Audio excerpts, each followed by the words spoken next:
para el público aquí presente, para los que nos hacen el favor de ver y de escuchar, vamos, o van, mejor dicho, a leer la señora Ana María, la señora Rosita, la señora Socorro, la señora licenciada Leti, Yola y Ana Luisa. Nos van a hacer el favor de leer algo muy breve, pero muy sustancioso, para saber, porque nada más decimos, es el aniversario de la revolución, y si nos agarramos haciendo preguntas nosotros mismos, salvo alguien muy especial, no nos enteramos de nada más de que la revolución y que hubo una revuelta se ha habido toda la vida. Entonces ahora vamos a pedirle primeramente a la señora Ana María que inicie a leer, y ahí nos van pasando la hoja, y usted que nos hace el favor de ver y de escuchar, mucho ojo y mucho oído. Adelante, por favor. Revolución Mexicana fue un conflicto armado iniciado el 20 de noviembre de 1910 con un levantamiento encabezado por Francisco I. Madero contra el presidente Porfirio Díaz. Se caracterizó por varios movimientos socialistas, liberales, anarquistas, populistas y agrarios. Aunque en principio era una lucha contra el orden establecido, con el tiempo se transformó en una guerra civil. Suele ser considerada como el acontecimiento político y social más importante del siglo XX en México.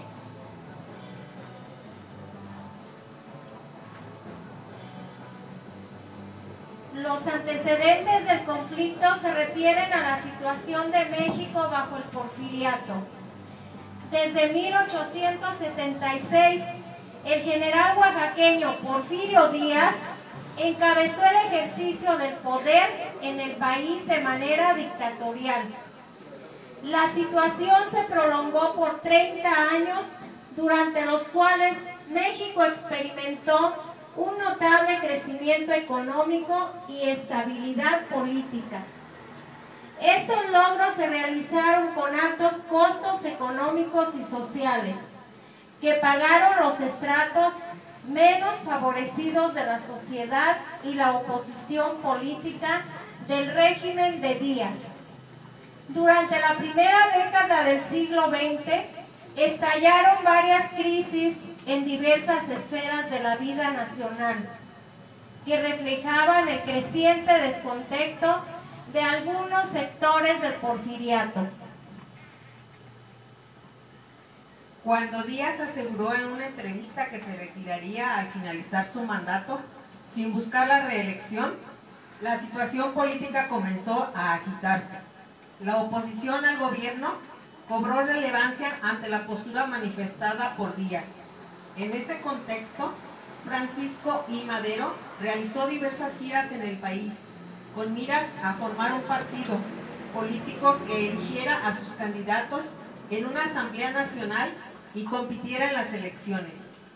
Díaz lanzó una nueva candidatura a la presidencia y Madero fue arrestado en San Luis Potosí por sedición. Durante su estancia en la cárcel, se llevaron a cabo las elecciones que dieron el triunfo a Díaz. Madero logró escapar de la prisión estatal y huyó a los Estados Unidos. Desde San Antonio proclamó el Plan de San Luis, que llamaba a tomar las armas contra el gobierno de Díaz el 20 de noviembre de 1910. El conflicto armado tuvo lugar en primera instancia al norte del país y posteriormente se expandió a otras partes del territorio nacional. Una vez que los sublevados ocuparon Ciudad Juárez, Porfirio Díaz presentó su renuncia y se exilió en Francia. En 1911 se realizaron nuevas elecciones donde resultó electo Madero. Desde el comienzo de su mandato tuvo diferencias con otros líderes revolucionarios que provocaron el levantamiento de Emiliano Zapata y Pascual Orozco contra el gobierno maderista. En 1913 un movimiento contrarrevolucionario encabezado por Félix Díaz, Bernardo Reyes y Victoriano Huerta dio un golpe de Estado.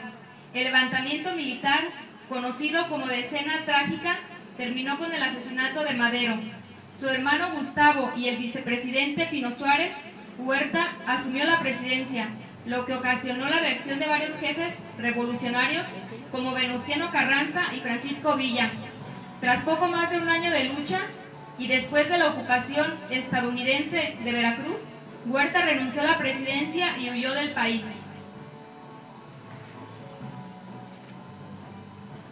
A partir de ese proceso se profundizaron las diferencias entre las facciones que habían luchado contra Huerta, que desencadenaron nuevos conflictos. Carranza, jefe de la revolución, de acuerdo con el Plan de Guadalupe, convocó a todas las fuerzas a la conservación de Aguascalientes para nombrar un líder único. En esa reunión, Eulalio Gutiérrez fue designado presidente del país, pero las hostilidades reiniciaron cuando Carranza desconoció el acuerdo. Después de derrotar a la Convención Constitucionalista, pudieron iniciar trabajos para la redacción de una nueva constitución y llevar a Carranza a la presidencia. En 1917, la lucha entre facciones estaba lejos de concluir. Era el reacomodo de las fuerzas. Fueron asesinados los primeros jefes revolucionarios. Zapata en 1919, Carranza en 1920, Villa en 1923 y Obregón en 1928. Actualmente no existe un consenso sobre cuándo terminó el proceso revolucionario. Algunas fuentes lo sitúan en el año de 1917 con la proclamación de la Constitución mexicana. Algunas otras en 1920 con la presidencia de Adolfo de la Huerta o en 1924 con la de Plutarco Elías Calles. Incluso hay algunas que aseguran que el proceso se extendió hasta los años 1940.